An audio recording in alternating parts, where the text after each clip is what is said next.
ಇದು SS digital channel, Shri ಸುಮಂಗಲಿ digital channel. ನೀವು ನೋಡ್ತಾ ಇದ್ದೀರಿ ಸುದ್ದಿ ಸಮಯ, ಸ್ಥಳೀಯ ಸುದ್ದಿಗಳಿಗಾಗಿ. ಸುದ್ದಿ ಸಮಯದ ಪ್ರಾಯೋಜಕರು Mahalakshmi jewellers, gold hub, main road, Kalaburagi.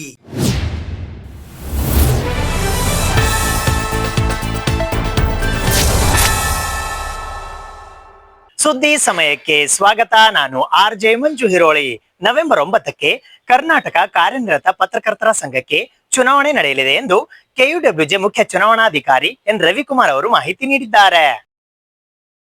ರಾಜ್ಯದ ಕಾರ್ಯನಿರತ ಪತ್ರಕರ್ತರ ಪ್ರತಿಷ್ಠಿತ ಪ್ರಾತಿನಿಧಿಕ ಸಂಘಟನೆಯಾದ ಕರ್ನಾಟಕ ಕಾರ್ಯನಿರತ ಪತ್ರಕರ್ತರ ಸಂಘ ಅಂದರೆ KUWJ 2025ರಿಂದ 2028ರವರೆಗಿನ ಅವಧಿಯ ಆಡಳಿತ ಮಂಡಳಿಯ ಚುನಾವಣೆ ನವೆಂಬರ್ 9ರಂದು ನಡೆಯಲಿದೆ. ಮುಖ್ಯ ಚುನಾವಣಾಧಿಕಾರಿ ರವಿಕುಮಾರ್ ಟೆಲೆಕ್ಸ್ ಅವರು ನೀಡಿದ ಪ್ರಕಟಣೆಯ ಪ್ರಕಾರ ಅಕ್ಟೋಬರ್ 13ರಂದು ಸೋಮವಾರ ಚುನಾವಣಾ ಅಧಿಸೂಚನೆ ಹೊರಡಿಸಲಿದ್ದು, ಅದೇ ದಿನ ಚುನಾವಣಾ ವೇಳಾಪಟ್ಟಿ ಹಾಗೂ ಮತದಾರರ ಕರಡು ಪಟ್ಟಿ ಪ್ರಕಟಗೊಳ್ಳಲಿದೆ. ಅಕ್ಟೋಬರ್ 19ರಿಂದ ನಾಮಪತ್ರ ಸಲ್ಲಿಕೆ ಪ್ರಾರಂಭವಾಗಲಿದ್ದು, ಅಕ್ಟೋಬರ್ 27ರಂದು ನಾಮಪತ್ರ ಸಲ್ಲಿಕೆಯ ಕೊನೆಯ ದಿನವಾಗಲಿದೆ. ಅಕ್ಟೋಬರ್ 28ರಂದು ನಾಮಪತ್ರಗಳ ಪರಿಶೀಲನೆ ನಡೆಯಲಿದೆ ಮತ್ತು ಅಕ್ಟೋಬರ್ 30ರಂದು ನಾಮಪತ್ರ ಹಿಂತೆಗೆದುಕೊಳ್ಳುವ ಅಂತಿಮ ದಿನವಾಗಿದೆ. ನವೆಂಬರ್ 9ರಂದು ಭಾನುವಾರ ಬೆಳಿಗ್ಗೆ 9 ಗಂಟೆಯಿಂದ ಮಧ್ಯಾಹ್ನ 3 ಗಂಟೆಯವರೆಗೆ ಮತದಾನ ಪ್ರಕ್ರಿಯೆ ನಡೆಯಲಿದೆ. ಬೆಂಗಳೂರಿನ ಕಂದಾಯ ಭವನದ 3ನೇ ಮಹಡಿಯಲ್ಲಿ ಇರುವ KUWJ ಕೇಂದ್ರ ಕಚೇರಿಯ ಜೊತೆಗೆ ರಾಜ್ಯದ ಎಲ್ಲ ಜಿಲ್ಲಾ ಕೇಂದ್ರಗಳಲ್ಲಿಯೂ ಮತದಾನ ನಡೆಯಲಿದೆ. ಮತದಾನ ಪ್ರಕ್ರಿಯೆ ಬಳಿಕ ಅದೇ ದಿನ ಮತ ಎಣಿಕೆ ನಡೆಯಲಿದ್ದು, ಅಂತಿಮ ಫಲಿತಾಂಶವನ್ನು ಪ್ರಕಟಿಸಲಾಗುವುದು ಎಂದು ಚುನಾವಣಾಧಿಕಾರಿಗಳು ತಿಳಿಸಿದ್ದಾರೆ. ಕರ್ನಾಟಕ ಕಾರ್ಯನಿರತ ಪತ್ರಕರ್ತರ ಸಂಘವು ರಾಜ್ಯದಾದ್ಯಂತ 9,000ಕ್ಕೂ ಹೆಚ್ಚು ಸಕ್ರಿಯ ಕಾರ್ಯನಿರತ ಪತ್ರಕರ್ತರನ್ನು ಹೊಂದಿರುವ ಅತ್ಯಂತ ದೊಡ್ಡ ಪ್ರಾತಿನಿಧಿಕ ಸಂಘಟನೆಯಾಗಿದೆ. ಕಾರ್ಮಿಕ ಇಲಾಖೆಯ ಉಸ್ತುವಾರಿಯಲ್ಲಿ ರಾಜ್ಯ ಘಟಕದ ಜೊತೆಗೆ ಎಲ್ಲ ಜಿಲ್ಲಾ ಘಟಕಗಳಿಗೂ ಏಕಕಾಲದಲ್ಲಿ ಚುನಾವಣೆ ನಡೆಯಲಿದೆ. ಚುನಾವಣೆಯ ಹಿನ್ನೆಲೆಯಲ್ಲಿ ನೀತಿ ಸಂಹಿತೆ ಜಾರಿಗೊಂಡಿದ್ದು, ಎಲ್ಲ ಸದಸ್ಯರು, ಮತದಾರರು ಹಾಗೂ ಅಭ್ಯರ್ಥಿಗಳು ಅದನ್ನು ಕಟ್ಟುನಿಟ್ಟಾಗಿ ಪಾಲಿಸಬೇಕೆಂದು ಚುನಾವಣಾಧಿಕಾರಿಗಳು ವಿನಂತಿಸಿದ್ದಾರೆ. ನೀತಿ ಸಂಹಿತೆಯ ಪ್ರಕಾರ ಚುನಾವಣೆ ಘೋಷಣೆಯಾದ ಬಳಿಕ ಸಂಘದ ರಾಜ್ಯ, ಜಿಲ್ಲಾ ಅಥವಾ ತಾಲ್ಲೂಕು ಘಟಕಗಳು ಯಾವುದೇ ರೀತಿಯ ಸಭೆ, ಸಮಾರಂಭಗಳನ್ನು ನಡೆಸಬಾರದು. ಸಂತಾಪ ಸಭೆಗಳನ್ನು ಮಾತ್ರ ವಿನಾಯಿತಿ ನೀಡಲಾಗಿದೆ. ಅದೇ ರೀತಿ ಸಂಘದ ಹೆಸರಿನಲ್ಲಿ ಅಥವಾ ಅಭ್ಯರ್ಥಿಗಳ ಪರವಾಗಿ ಔತಣಕೂಟಗಳು, ಉಡುಗೊರೆ ವಿತರಣೆಗಳು ಅಥವಾ ಆಮಿಷದ ಪ್ರಯತ್ನಗಳು ನಡೆಯಬಾರದು. ಕೌಟುಂಬಿಕ ಕಾರ್ಯಕ್ರಮಗಳಿಗೆ ಮಾತ್ರ ವಿನಾಯಿತಿ ಇದೆ. ಅಭ್ಯರ್ಥಿಗಳು ತಮ್ಮ ವೃತ್ತಿಪರ ಚಟುವಟಿಕೆಗಳನ್ನು ಪ್ರೆಸ್ ಮೀಟ್ ಅಥವಾ ಸಾರ್ವಜನಿಕ ಕಾರ್ಯಕ್ರಮಗಳಲ್ಲಿ ಭಾಗವಹಿಸುವುದನ್ನು ಮುಂದುವರಿಸಬಹುದು. ಆದರೆ ಜಾತಿ, ಧರ್ಮ ಅಥವಾ ಲಿಂಗಭೇದದ ಆಧಾರದ ಮೇಲೆ ಮತಯಾಚನೆ ಮಾಡುವಂತಿಲ್ಲ. ಪ್ರಚಾರದ ವೇಳೆ ವ್ಯಕ್ತಿಗತ ಆರೋಪ, ಅಪಪ್ರಚಾರ ಅಥವಾ ಬೆದರಿಕೆ ನಿಷೇಧಿಸಲಾಗಿದೆ. ಚುನಾವಣಾಧಿಕಾರಿಗಳೊಂದಿಗೆ ಎಲ್ಲರೂ ಸೌಜನ್ಯದಿಂದ ವರ್ತಿಸಬೇಕು. ಚುನಾವಣೆ ಮುಗಿಯುವ ತನಕ ಈ ನೀತಿ ಸಂಹಿತೆಯನ್ನು ಕಟ್ಟುನಿಟ್ಟಾಗಿ ಪಾಲಿಸಲು ಎಲ್ಲರೂ ಬದ್ಧರಾಗಬೇಕು ಎಂದು ಮುಖ್ಯ ಚುನಾವಣಾಧಿಕಾರಿ ಎನ್ ರವಿಕುಮಾರ್ ಅವರು ಕರೆ ನೀಡಿದ್ದಾರೆ. ಕಲಬುರಗಿ ನಗರದ ಚೇಂಬರ್ ಆಫ್ ಕಾಮರ್ಸ್ ಸಭಾಂಗಣದಲ್ಲಿ ಝೆಡ್ ಮತ್ತು ಲಿನ್ ಜಾಗೃತಿ ಕಾರ್ಯಕ್ರಮ ಹಮ್ಮಿಕೊಳ್ಳಲಾಗಿತ್ತು. ಭಾರತೀಯ ಮಾನದಂಡಗಳ ಬ್ಯೂರೋ, ಹುಬ್ಬಳ್ಳಿ ಶಾಖಾ ಕಚೇರಿ, ಕೈಗಾರಿಕೆ ಮತ್ತು ವಾಣಿಜ್ಯ ಇಲಾಖೆ, ಜಿಲ್ಲಾ ಕೈಗಾರಿಕಾ ಕೇಂದ್ರ ಕಲಬುರಗಿ ಹಾಗೂ ಕಲ್ಯಾಣ ಕರ್ನಾಟಕ ವಾಣಿಜ್ಯ ಮತ್ತು ಕೈಗಾರಿಕಾ ಮಂಡಳಿ ಕಲಬುರಗಿಯ ಸಹಯೋಗದೊಂದಿಗೆ ವಿಶ್ವ ಮಾನದಂಡಗಳ ದಿನ 2025ದ ಅಂಗವಾಗಿ ಸ್ಟೇಕ್ ಹೋಲ್ಡರ್ಗಳು ಕಲಬುರಗಿಯನ್ನು ಒಟ್ಟುಗೂಡಿಸಲು ಒಂದು ದಿನ ಎಂಬ ಝೆಡ್ ಮತ್ತು ಲೀನ್ ಜಾಗೃತಿ ಕಾರ್ಯಾಗಾರವು ಶನಿವಾರ ಅಕ್ಟೋಬರ್ 11, 2025ರಂದು ಬೆಳಿಗ್ಗೆ 10:10ಕ್ಕೆ ಕಲಬುರಗಿಯ KKCCI ಚೇಂಬರ್ ಬಿಲ್ಡಿಂಗ್ನ ಶ್ರೀ SR ರಘೋಜಿ ಆಡಿಟೋರಿಯಂನಲ್ಲಿ ಭವ್ಯವಾಗಿ ನಡೆಯಿತು. ಈ ಕಾರ್ಯಕ್ರಮವು ಭಾರತ ಸರ್ಕಾರದ ಎಂಎಸ್ಎಂಇ ಕಾರ್ಯಕ್ಷಮತೆಯನ್ನು ಹೆಚ್ಚಿಸುವ ಮತ್ತು ವೇಗಗೊಳಿಸುವ ಆರ್ಎಂಪಿ ಯೋಜನೆಯಡಿ ಆಯೋಜಿಸಲ್ಪಟ್ಟಿತ್ತು. ಕಾರ್ಯಕ್ರಮವನ್ನು ಕರ್ನಾಟಕ ಸರ್ಕಾರದ ಸಣ್ಣ ಕೈಗಾರಿಕೆಗಳು ಮತ್ತು ಸಾರ್ವಜನಿಕ ಉದ್ಯಮಗಳ ಮಾನ್ಯ ಸಚಿವರಾದ ಶರಣಬಸಪ್ಪ ದರ್ಶನಾಪುರ ಅವರು ಉದ್ಘಾಟಿಸಿದರು. ಮುಖ್ಯ ಅತಿಥಿಗಳಾಗಿ ಕಲಬುರಗಿ ಜಿಲ್ಲಾಧಿಕಾರಿ ಫೌಜಿಯಾ ತರನಂ ಬಿ, ಐಎಎಸ್ ಅಧಿಕಾರಿಗಳು ಆಗಮಿಸಿ ಕಾರ್ಯಕ್ರಮಕ್ಕೆ ಸಾನ್ನಿಧ್ಯ ನೀಡಿದರು.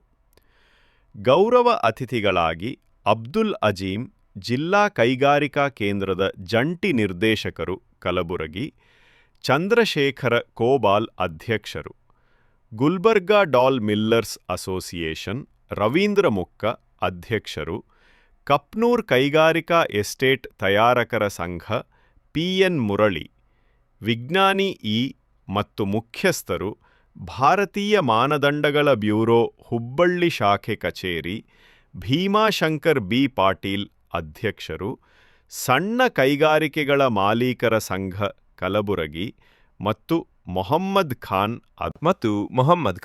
ಅಧ್ಯಕ್ಷರು, ಗುಲ್ಬರ್ಗಾ ಕೈಗಾರಿಕಾ ಎಸ್ಟೇಟ್ ಮಾಲೀಕರ ಸಂಘ ಇವರು ಉಪಸ್ಥಿತರಿದ್ದರು. ಕಾರ್ಯಕ್ರಮದ ಅಧ್ಯಕ್ಷತೆಯನ್ನು ಶರಣಬಸಪ್ಪ ಎಂ ಪಪ್ಪ ಅಧ್ಯಕ್ಷರು, ಕಲ್ಯಾಣ ಕರ್ನಾಟಕ ವಾಣಿಜ್ಯ ಮತ್ತು ಕೈಗಾರಿಕಾ ಮಂಡಳಿ ಕಲಬುರಗಿ ಇವರು ವಹಿಸಿದ್ದರು. ಈ ಸಂದರ್ಭದಲ್ಲಿ ಶಿವರಾಜ್ ವಿ ಇಂಗಿನ್ಶೆಟ್ಟಿ, ಸನ್ಮಾನ್ಯ ಕಾರ್ಯದರ್ಶಿ ಕೆಕೆಸಿಸಿಐ ಕಲಬುರಗಿ, ಅಭಿಜಿತ್ ಆರ್ ಪಡಶೆಟ್ಟಿ, ಕೈಗಾರಿಕೆ ಮತ್ತು ಎಂಎಸ್ಎಂಇ ಉಪಸಮಿತಿಯ ಅಧ್ಯಕ್ಷರು ಹಾಗೂ ತುಷಾರ್ ಶರ್ಮಾ, ವಿಜ್ಞಾನಿ ಡಿ ಮತ್ತು ಜಂಟಿ ನಿರ್ದೇಶಕರು, ಭಾರತೀಯ ಮಾನದಂಡಗಳ ಬ್ಯೂರೋ ಕಲಬುರಗಿ ಶಾಖೆ ಕಚೇರಿ ಇವರು ಉಪಸ್ಥಿತರಿದ್ದರು. ಕಾರ್ಯಕ್ರಮದಲ್ಲಿ ಪಾಲುದಾರ ಸಂಘಗಳಾದ ಗುಲ್ಬರ್ಗಾ ಡಾಲ್ ಮಿಲ್ಲರ್ಸ್ ಅಸೋಸಿಯೇಷನ್, ಸಣ್ಣ ಪ್ರಮಾಣದ ಕೈಗಾರಿಕೆಗಳ ಮಾಲೀಕರ ಸಂಘ, ಗುಲ್ಬರ್ಗಾ ಕೈಗಾರಿಕಾ ಎಸ್ಟೇಟ್ ಮಾಲೀಕರ ಸಂಘ ಹಾಗೂ ಕಪ್ನೂರ್ ಇಂಡಸ್ಟ್ರಿಯಲ್ ಎಸ್ಟೇಟ್ ಮ್ಯಾನುಫ್ಯಾಕ್ಚರರ್ಸ್ ಅಸೋಸಿಯೇಷನ್ ಸದಸ್ಯರು ಸಹ ಭಾಗವಹಿಸಿದ್ದರು. ಕಾರ್ಯಕ್ರಮದಲ್ಲಿ ಸ್ಟ್ಯಾಂಡರ್ಡೈಸೇಷನ್ ಮತ್ತು ಕ್ವಾಲಿಟಿ ಮ್ಯಾನೇಜ್ಮೆಂಟ್ ಕುರಿತು ಪರಿಣಿತರಿಂದ ಜಾಗೃತಿ ಉಪನ್ಯಾಸಗಳು ನಡೆಯುವ ಜೊತೆಗೆ ಎಂಎಸ್ಎಂಇ ಉದ್ಯಮಗಳಿಗೆ ಬಿಐಎಸ್ ಪ್ರಮಾಣೀಕರಣದ ಮಹತ್ವದ ಕುರಿತು ಚರ್ಚಿಸಲಾಯಿತು. ಸಾಕಷ್ಟು ಇಂಟರ್ವೆನ್ಷನ್ಸ್ ಇದರಲ್ಲಿ ಇದೆ. ಝೆಡ್ ಅಂಡ್ ಲೀನ್ ಅಂತ ತಾವು ಕೇಳ್ತಾ ಇದ್ದೀರಿ. ಅದರ ಜೊತೆಗೆ ನಾವು ಹ್ಯಾಂಡ್ ಹೋಲ್ಡಿಂಗ್ ಕೂಡ, ಈ ಝೆಡ್ ಅಂಡ್ ಲೀನ್ ಕಾರ್ಯಕ್ರಮಕ್ಕೆ ತಾವು ಯಾವುದೂ ಕೂಡ ₹1 ಖರ್ಚು ಮಾಡಬೇಕಾಗಿಲ್ಲ, ಯಾವುದು ಶುಲ್ಕ ಇಲ್ಲ. ಆಲ್ರೆಡಿ ಒಂದು ಕೌಂಟರ್ನ ಕೂಡ ಓಪನ್ ಮಾಡಾಗಿದೆ. ಅಲ್ಲಿ ತಾವು ನೋಂದಣಿ ಮಾಡಿದರೆ ಅವರೇ ತಮ್ಮ ಘಟಕಗಳಿಗೆ ಬಂದುಬಿಟ್ಟು ಅವ್ರಿಗೆ ತಾವು ಆಲ್ರೆಡಿ ರಿಕಾಗ್ನೈಸ್ಡ್ ಏಜೆನ್ಸೀಸ್ ಇದ್ದಾವೆ, ಅವರೇ ತಮ್ಮ ಘಟಕಗಳಿಗೆ ಬಂದುಬಿಟ್ಟು ಅವ್ರು ತಮಗೆ ನೋಂದಣಿಯನ್ನು ಮಾಡಿಕೊಡ್ತಾರೆ. ಅವ್ರಿಗೂ ನಿವೇಶನ ಸರ್ಕಾರ ಕಡೆಯಿಂದ ಇದೆ ಪ್ರೋತ್ಸಾಹಧನ, ಅವ್ರಿಗೆ ₹1 ಚಾರ್ಜ್ ಕೊಡಬೇಕಾಗಿಲ್ಲ. ಝೆಡ್ ಅಂಡ್ ಲೀನ್ ಕೂಡ ಅವರು ಮಾಡಿಕೊಡ್ತಾರೆ. ಅದೇ ರೀತಿ BIS ಕೂಡ ಎಷ್ಟು ಜನ ಆಲ್ರೆಡಿ ಹೊಂದಿದ್ದೀರಿ, ಮುಂದಿನ ದಿನಗಳಲ್ಲಿ ಯಾರು BIS ತಗೋಬೇಕಂತ ನಮಗೆ ಮೊದಲ ISI ಏನಿತ್ತು, ಇಂಡಿಯನ್ ಸ್ಟ್ಯಾಂಡರ್ಡ್ ಇನ್ಸ್ಟಿಟ್ಯೂಟ್, ಅದನ್ನೇ BIS ಇವಾಗ ಆಗಿದೆ.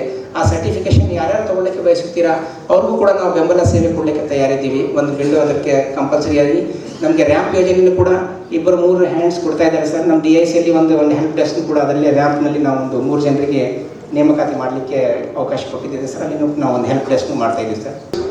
A theme for each year. Accordingly, for this year, these 3 organizations issued a theme for year as Shared Vision for the Better World, specifically to addressing to SDG 7, that is Sustainable Development Goals 17. It is for partnership for the goals, which reflects our collective commitment towards innovation, inclusiveness, and resilience.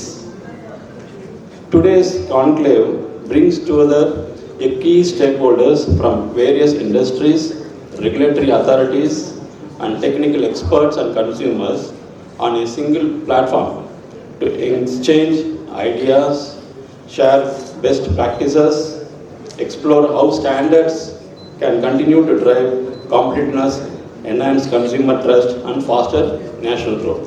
ವಿಶ್ವ ಮಾನದಂಡಗಳ ದಿನದಂದು ನಮ್ಮೆಲ್ಲರೊಂದಿಗೆ ವಿಶೇಷವಾಗಿ ಕರ್ನಾಟಕದ ಕೈಗಾರಿಕಾ ಬೆಳವಣಿಗೆ ಕಥೆಯಲ್ಲಿ ವೇಗವಾಗಿ ಬಲವಾದ ಆಧಾರ ಸ್ತಂಭವಾಗುತ್ತಿರುವ ನಮ್ಮ ಜಿಲ್ಲೆಯಾದ ಕಲಬುರಗಿಯಲ್ಲಿ ಇಲ್ಲಿರುವುದು ಒಂದು ದೊಡ್ಡ ಗೌರವ.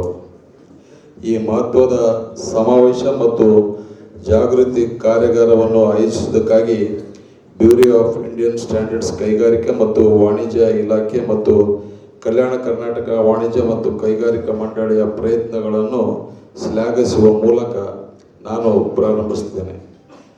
MSMEಗಳನ್ನು ಬಲಪಡಿಸುವ ನಿಮ್ಮ ಬದ್ಧತೆಯು ನಿಜಕ್ಕೂ ಶ್ಲಾಘನೀಯವಾಗಿದೆ. ಈಗ ನಾವು MSCಗಳ ಬಗ್ಗೆ ಮಾತನಾಡುವಾಗ ನಾವು ನಮ್ಮ ಆರ್ಥಿಕತೆಯ ಬೆನ್ನೆಲುಬಿನ ಬಗ್ಗೆ ಮಾತನಾಡುತ್ತಿದ್ದೇವೆ. ಕರ್ನಾಟಕವು ಇಂದು ಉದ್ಯಮ ಪೋರ್ಟಲ್ ಅಡಿಯಲ್ಲಿ ನೋಂದಾಯಿಸಲಾದ 22.8 ಲಕ್ಷಕ್ಕೂ ಹೆಚ್ಚು MSMEಗಳನ್ನು ಹೊಂದಿದೆ. ಇದು MSME ನೋಂದಣಿಗಾಗಿ ಭಾರತದ ಅಗ್ರ 5 ರಾಜ್ಯಗಳಲ್ಲಿ ಒಂದಾಗಿದೆ. ಈ ಉದ್ಯಮಗಳು ಉತ್ಪಾದನೆ, ಸೇವೆಗಳು ಮತ್ತು ವ್ಯಾಪಾರಾದ್ಯಂತ ವ್ಯಾಪಿಸುವ ಮತ್ತು ಒಟ್ಟಾಗಿ ಅವು ಉದ್ಯೋಗ, ನಾವೀನ್ಯತೆ ಮತ್ತು ರಫ್ತಿಗೆ ಗಮನಾರ್ಹವಾಗಿ ಕೊಡುಗೆ ನೀಡುತ್ತಾ ಬಂದಿವೆ. ನಮ್ಮ MSMEಗಳು ಕೇವಲ ಸಣ್ಣ ವ್ಯವಹಾರಗಳಲ್ಲ, ಅವು ಬೆಳವಣಿಗೆ ಮತ್ತು ಎಂಜಿನ್ಗಳಾಗಿವೆ. ಲಕ್ಷಾಂತರ ಜನರಿಗೆ ಉದ್ಯೋಗ ನೀಡುತ್ತೇವೆ ಮತ್ತು ನಗರ ಮತ್ತು ಗ್ರಾಮೀಣ ಪ್ರದೇಶಗಳಲ್ಲಿ ಕೈಗಾರಿಕಾ ಅಭಿವೃದ್ಧಿಯನ್ನು ನಡೆಸುತ್ತಿದ್ದೇವೆ.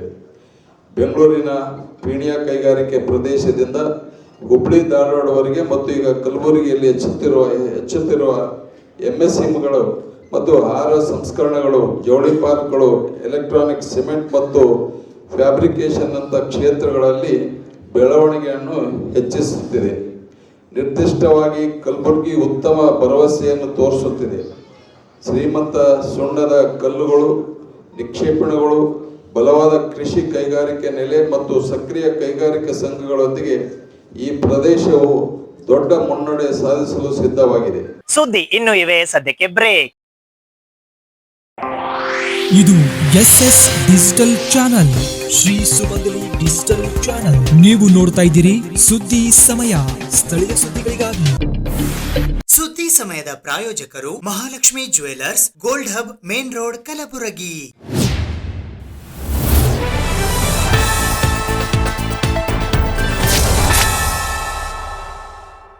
ಕೌಶಲ್ಯ ತರಬೇತಿ ಸಂಸ್ಥೆಗಳ ಮೇಳ ಕಲಬುರಗಿಯಲ್ಲಿ ನಡೆಯಲಿದ್ದು, ಈ ಕುರಿತು ವೈದ್ಯಕೀಯ ಶಿಕ್ಷಣ ಸಚಿವರಾದ ಡಾಕ್ಟರ್ ಶರಣಪ್ರಕಾಶ್ ಪಾಟೀಲ್ ಅವರು ಇಂದು ಮಾಹಿತಿ ನೀಡಿದ್ದಾರೆ.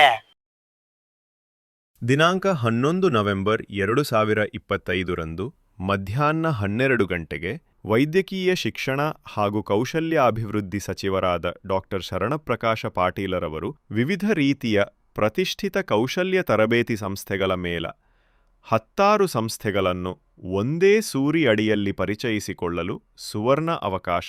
ನಮ್ಮಲ್ಲಿರುವ ಕೆಲವು ಕೌಶಲ್ಯಗಳ ಬಗ್ಗೆ ಸೂಕ್ತವಾದ ಮಾರ್ಗದರ್ಶನ ದೊರೆಯುವ ವೇದಿಕೆಯು ಇದಾಗಬಹುದು. ಇನ್ನೂ ಹೆಚ್ಚಿನ ಕಲಿಕೆಗೆ ಅವಕಾಶ ನೀಡಬಲ್ಲ ವೇದಿಕೆಯಾಗಬಹುದು.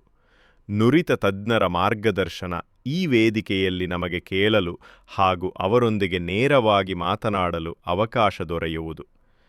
ಕೆಲವು ಪ್ರತಿಷ್ಠಿತ ಕೌಶಲ್ಯ ತರಬೇತಿಗಳನ್ನು ನೇರವಾಗಿ ಭೇಟಿಯಾಗಲು ಸುವರ್ಣ ಅವಕಾಶ.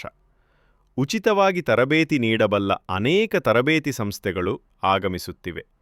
ಹೀಗೆ ಅನೇಕ ವಿಷಯಗಳ ಬಗ್ಗೆ ಮಾರ್ಗದರ್ಶನ ನೀಡಲು ಈ ಎಲ್ಲೋ ಒಂದು ವೇದಿಕೆಯಾಗಲಿದೆ. ಬನ್ನಿ, ಭಾಗವಹಿಸಿ ಎಂದು ಅವರು ಕರೆ ನೀಡಿದರು.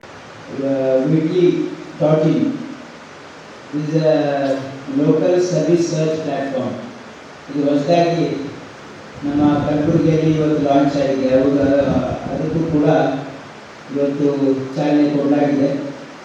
ವಿಶೇಷವಾಗಿ ಈ ಲೋಕಲ್ ಸರ್ವಿಸಸ್ಗೆ ಬೆಂಗಳೂರಂಥ ಸಿಟಿಯಲ್ಲಿ ಅನೇಕ ಆ್ಯಪ್ಸ್ ಇವೆ, ಜಸ್ಟ್ ಬೇರೆ ಬೇರೆ ಆ್ಯಪ್ಸ್ ಇವೆ. ಆದರೆ ಡಿಸ್ಟ್ರಿಕ್ಟ್ ಪ್ಲೇಸಲ್ಲಿ ಮತ್ತು ತಾಲೂಕಾ ಪ್ಲೇಸಸ್ಸಲ್ಲಿ ಆ ರೀತಿ ಸರ್ವಿಸಸ್ ಇಲ್ಲ. ಅದನ್ನು ಕೊಡಬೇಕು ಅಂತ ಹೇಳಿ ಒಂದು ಪ್ರಯತ್ನ ಮಾಡಿದ್ದಾರೆ. This is a good initiative what I feel.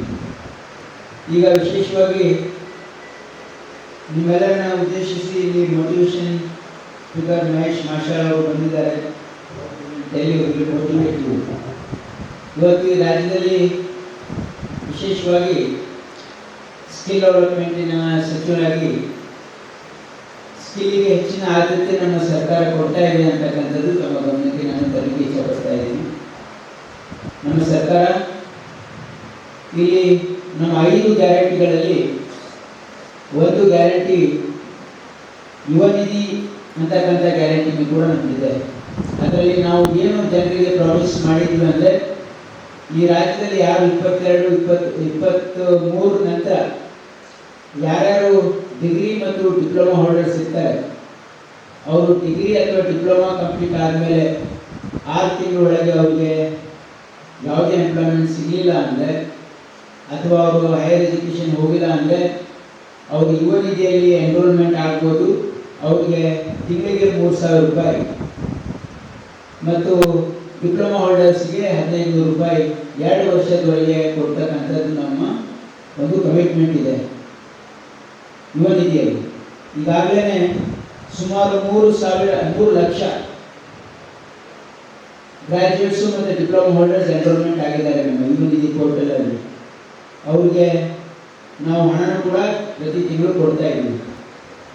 ಇದು ಕೇವಲ ನಾವು ಅವರಿಗೆ ಆ್ಯಸ್ ಎನ್ ಸಬ್ಸಿಸ್ಟೆನ್ಸ್ ಅಲವೆನ್ಸೇ ಕೊಡ್ತಾ ಇದ್ದೀವಿ. ಈಗ ಅನ್ಎಂಪ್ಲಾಯ್ಮೆಂಟ್ ಅಲವೆನ್ಸು ಕೂಡ ಅನ್ನೋಕ್ಕಾಗಲ್ಲ. ಯಾಕಂದರೆ ಅವ್ರಿಗೆ ಅವ್ರು ಡಿಗ್ರಿಯಲ್ಲಿ ಡಿಪ್ಲೊಮಾದಲ್ಲಿ ಪಾಸ್ ಆದಮೇಲೆ ಮತ್ತೆ ತಂದೆ ತಾಯಿಗೆ ಹಣ ಕೇಳಬಾರ್ದು.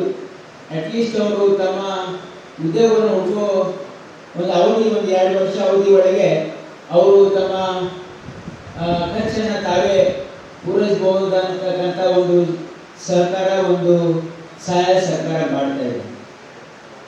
ಇನ್ ದ ಮೀನ್ ಟೈಮ್ ರಾಷ್ಟ್ರೀಯ ಸ್ವಯಂ ಸೇವಕ ಸಂಘ ಕಲಬುರಗಿಯ ವಿಜಯದಶಮಿ ಉತ್ಸವದ ಪಥಸಂಚಲನದಲ್ಲಿ ಎಲ್ಲರೂ ಭಾಗಿಯಾಗುವಂತೆ ಭಾರತೀಯ ಜನತಾ ಪಕ್ಷದ ಕಲಬುರಗಿ ನಗರ ಜಿಲ್ಲಾಧ್ಯಕ್ಷರಾದ ಚಂದು ಪಾಟೀಲ್ ಅವರು ಕರೆ ನೀಡಿದ್ದಾರೆ.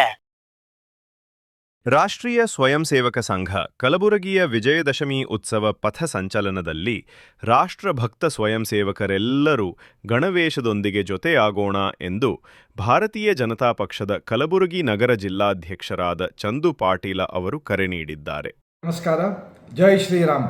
ರಾಷ್ಟ್ರ ಸ್ವಯಂ ಸೇವಕ್ ಸಂಘ 1925 ವಿಜಯದಶಮಿಗೆ ಸ್ಥಾಪನೆ ಆಗ್ತದ. ಇದೇ 2025 ವಿಜಯದಶಮಿಗೆ 100 ವರ್ಷ ಕಂಪ್ಲೀಟ್ ಆಗ್ತದ ಸಂಘದ. ಅದಕ್ಕೆ ತಮ್ಮ ಎಲ್ಲರಿಗೆ ಗೊತ್ತಿದೆ, ಈ 100 ವರ್ಷನಾಗ ಸಂಘ ದೇಶ ಸಲಕ, ಹಿಂದುತ್ವ ಸಲಕ ಏನೇನು ಕಾರ್ಯ ಮಾಡಿದೆ. ಅದಕ್ಕೆ ಇವತ್ತಿನ ದಿವಸ ಸಂಘ ಸಲಕ ನಮ್ಮ ಭಾರತ, ನಮ್ಮ ದೇಶ ನಂಬರ್ 1 ಸ್ಥಾನಾಗ ಆಗ್ಯದಂತಂತಂಥೇಳಿ ಈ ಕೊಡುಗೆ ಯಾರ್ದೈತಂತಂತಂದರೆ ಸಂಘದಂತಂತ ಹೇಳಕ್ಕೆ ಬಯಸ್ತೀನಿ ನಾನು. ತಮ್ಮ ಎಲ್ಲರಿಗೆ 12 ತಾರೀಕಿಗೆ ಕಲಬುರಗಿನಾಗ ಪಥಸಂಚಲನೆ ಇದೆ. ಅದಕ್ಕೆ ಎಲ್ಲ ಯುವಕರಿಗೆ ಹೆಚ್ಚಿಗೆ ಸಂಖ್ಯೆನಾಗ ಬಂದು ಈ ಒಂದು 12 ತಾರೀಕಿಗೆ ಪಥಸಂಚಲನೆಗ ಭಾಗಿಸಬೇಕು ಮತ್ತು ಈ ಒಂದು ಕಾರ್ಯಕ್ರಮಕ್ಕೆ ಯಶಸ್ವಿ ಮಾಡ್ಬೇಕಂತಂತೇಳಿ ನಮ್ಮ ಎಲ್ಲ ಹಿಂದೂ ಬಾಂಧವರನಾಗ, ಎಲ್ಲ ಯುವಕರನಾಗ ಪ್ರಾರ್ಥನೆ ಮಾಡ್ತೀನಿ. ಹಡಪದ ಸಮಾಜದ ಜಿಲ್ಲಾ ಪ್ರಧಾನ ಕಾರ್ಯದರ್ಶಿ ಮಲ್ಲಿಕಾರ್ಜುನ್ ಹಡಪದ್ ಸುಗುರಿಯನ್ ಅವರು ನಿರಾಶ್ರಿತರ ಕೇಂದ್ರದ 155 ಜನ ನಿರ್ಗತಿಕರಿಗೆ ಉಚಿತ ಕ್ಷೌರ ಸೇವೆ ಮಾಡಿದ್ದಾರೆ.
ಮುಖಾಂತರ ನಿರಂತರವಾಗಿ ಬರೀ ಇಲ್ಲಷ್ಟೇ ಅಲ್ಲ, ಬೇರೆ ಬೇರೆ ಸಂದರ್ಭಗಳಲ್ಲಿ ಮತ್ತು ಕೋವಿಡ್ ಸಂದರ್ಭದಲ್ಲಿ ಮತ್ತು ಬೇರೆ ಬೇರೆ ಕೇಂದ್ರಗಳಲ್ಲೂ ಕೂಡ ಅವರು ಸೇವೆಯನ್ನು ಸಲ್ಲಿಸ್ತಾ ಬಂದರೆ. ಸೇವೆ ಯಾವ ರೀತಿ ಅಂತಂದರೆ, ಶಟಸ್ಥಲಿ ಬ್ರಹ್ಮ ಏನು ಸಿದ್ಧ ತೋಟೇಂದ್ರ ಸ್ವಾಮಿಗಳ ಏನು ಜನ್ಮ ದಿನಾಚರಣೆಯನ್ನು ಪ್ರತಿ ವರ್ಷ ಇರ್ತದೆ. ಈ ವರ್ಷವೂ ಕೂಡ 61ನೆಯ ಜನ್ಮ ದಿನಾಚರಣೆ ಅಂಗವಾಗಿ ಈ ಕಾರ್ಯಕ್ರಮವನ್ನು ಇಲ್ಲಿ ಕಲಬುರಗಿಯಲ್ಲಿ ವಿದ್ಯಾಪುರ ಕಾಲೋನಿಯಲ್ಲಿರುವಂಥ ಈ ನಿರಾಶ್ರಿತರ ಕೇಂದ್ರದಲ್ಲಿ ಹಮ್ಮಿಕೊಂಡಿರುವುದು ಅತ್ಯಂತ ಒಂದು ಹೆಮ್ಮೆಯ ವಿಷಯ.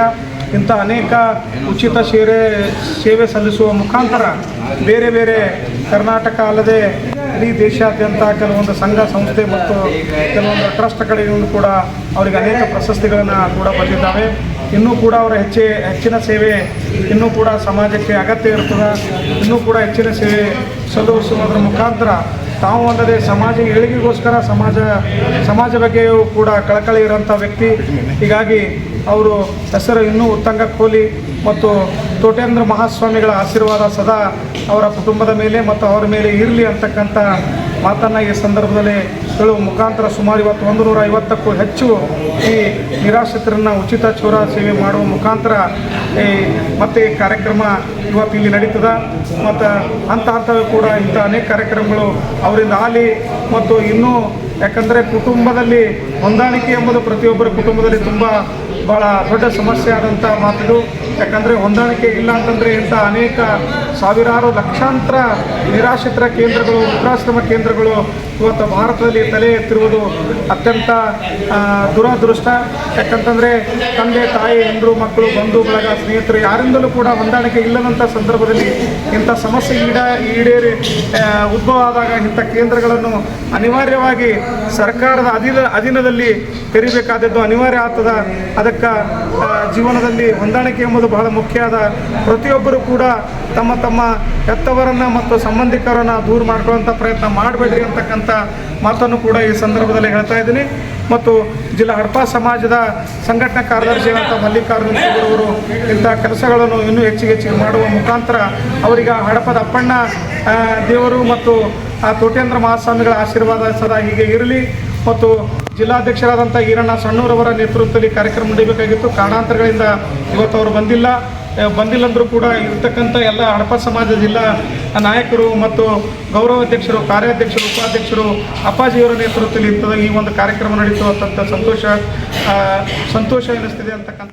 ಇದು ಇವತ್ತಿನ ಸುದ್ದಿ ಸಮಯ. ಸ್ಥಳೀಯ ಸುದ್ದಿಗಳಿಗಾಗಿ ನೋಡ್ತಾ ಇರಿ ಸುದ್ದಿ ಸಮಯ. ನಿಮ್ಮ ನೆಚ್ಚಿನ ಸುದ್ದಿ ಸಮಯವನ್ನು ಡೆನ್ ಸೆಟ್ ಬಾಕ್ಸ್ ನ ಚಾನೆಲ್ ಸಂಖ್ಯೆ 746ರಲ್ಲಿ ಪ್ರತಿದಿನ ರಾತ್ರಿ 9 ಗಂಟೆಗೆ, ಮರುಪ್ರಸಾರ ರಾತ್ರಿ 10 ಗಂಟೆಗೆ ಮತ್ತು ಮರುದಿನ ಬೆಳಿಗ್ಗೆ 8 ಗಂಟೆ ಮತ್ತು 9 ಗಂಟೆಗೆ ವೀಕ್ಷಿಸಬಹುದು. ಇದು SS ಡಿಜಿಟಲ್ ಚಾನಲ್, ಶ್ರೀ ಸುಮಂಗಲಿ ಡಿಜಿಟಲ್ ಚಾನಲ್. ನೀವು ನೋಡ್ತಾ ಇದ್ದೀರಿ ಸುದ್ದಿ ಸಮಯ, ಸ್ಥಳೀಯ ಸುದ್ದಿಗಳಿಗಾಗಿ. ಸುದ್ದಿ ಸಮಯದ ಪ್ರಾಯೋಜಕರು Mahalakshmi jewellers, gold hub, main road, Kalaburagi.